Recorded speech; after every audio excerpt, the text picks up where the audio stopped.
Bangla live 24/7-এ আপনাদের সকলকে স্বাগত জানাই। হেমন্ত আর মাফলার গেছে, এবার হাওয়াই চটির পালা। আক্রমণ শুভেন্দু অধিকারীর। সিপিএম বীজ পুঁতেছিল, সেটাকে বটবৃক্ষ করেছে তৃণমূল। কাকুর গলার কণ্ঠস্বর মিলে গেছে লিপস অ্যান্ড বাউন্স কোম্পানিটি মমতার পরিবারের। হেমন্ত সোরেন গেছে, মাফলার গেছে, এবার হাওয়াই চটির যাবার পালা। কাঁথিতে আক্রমণাত্মক শুভেন্দু অধিকারী।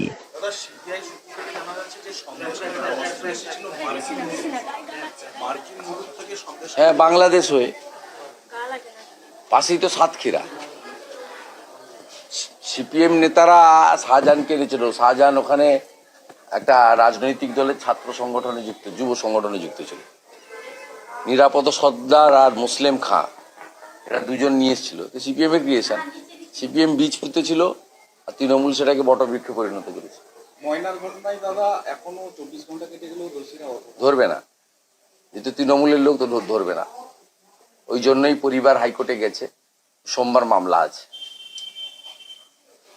এবং নিরপেক্ষভাবে রিপোস্টমর্টম যদি হয়, এটা হত্যা প্রমাণিত হবে এবং পুলিশ বাধ্য হয়েছে 302-এর মামলা করতে। তারপরে পরিবারকে বলবো পুলিশ ইনঅ্যাকশনের জন্য রিট করতে এবং আমরা আইনি সাহায্য দেবো। গতকাল আমাদের প্রতিবাদ হয়েছে, আজকে বিকালেও সম্মানীয় তাপসী মণ্ডল, সম্মানীয় অশোক দিন্দা এবং প্রার্থী অভিজিৎ গাঙ্গুলির নেতৃত্বে বাগচাতে ধিক্কার মিছিল। গ্রামবাসীরা অভিযোগ করছেন গোপাল পাঠক গতকাল গিয়েছিলেন লাঠি নিয়ে বডি আনার জন্য চেষ্টা করছিলেন, প্রতিবাদ মুখর হয়েছে গ্রামবাসী। এর শিক্ষা নেই। কিছুদিন আগে হাইকোর্ট ওকে ডেকে ভূপতিনগরের কেস নিয়ে পার্সোনাল অ্যাপিয়ারেন্স করে তিরস্কৃত করেছে।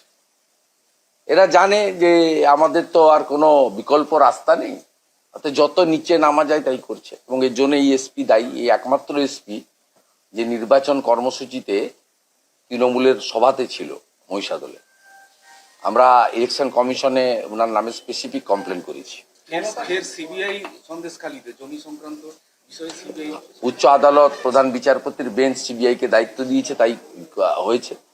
আর মমতা ব্যানার্জি এই অস্ত্রগুলো যাতে উদ্ধার না হয় সেই জন্য সিবিআই কে আটকাতে সুপ্রিম কোর্টে কালকে গেছিলেন। আপনারা জানেন কাকে আড়াল করার জন্য যাচ্ছেন। আজকে দাদা কালীঘাটের কাউকে 26,000 চাকরি দেওয়ার কথা আজকে জেলে গিয়ে জিজ্ঞাসা করছে সিবিআই জিজ্ঞেস করছে। গলার কণ্ঠস্বর মিলে গেছে তো, সাহেবের সঙ্গে কতবার কথা হয়েছে, মিলে গেছে। এই কাকুই ফোন করে সবাইকে বলেছে যে মোবাইলে যা আছে সব ডিলিট করে দাও।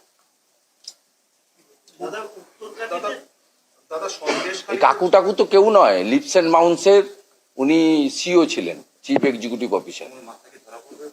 লিপস অ্যান্ড বাউন্সটা কার? মমতা ব্যানার্জির পরিবারের। লিপস অ্যান্ড বাউন্সের এখনো যারা ডাইরেক্টর আছেন তাদের মধ্যে মমতা ব্যানার্জির দাদা অমিত ব্যানার্জি আছেন, মমতা ব্যানার্জির বৌদি শ্রীমতী লতা ব্যানার্জি রয়েছেন, মমতা ব্যানার্জির পরিবারের অন্যান্য সদস্যরাও এই লিপস অ্যান্ড বাউন্স কোম্পানির ডাইরেক্টর হিসেবে এখনো আছেন। এর আগে ওনার ভাইপোও ছিলেন এবং ভাইপোর চেক পাওয়ার এখনো আছে লিপস অ্যান্ড বাউন্সে। Leaps and Bounce related. উনি তো লিপস অ্যান্ড বাউন্সের সিও হিসেবে কালেক্ট করেছেন। স্বাভাবিকভাবে রাজ্যের মুখ্যমন্ত্রীর পরিবার এই দুর্নীতির সঙ্গে যুক্ত। মাথাটা তা আবার কি? হিয়ালি করে কথা বলে লাভ নেই। হিয়ালিটা আবার কি? মুখ্যমন্ত্রী, ব্যানার্জি পরিবার, তার কোম্পানি, তার সিও, অতএব সবাই জানে মাথাটা আবার কি। হেমন্ত সোরেন গেছে, দিল্লির মাফলার গেছে, এবার হাওয়াই চটির পালা। আমরা অপেক্ষা করে আছি।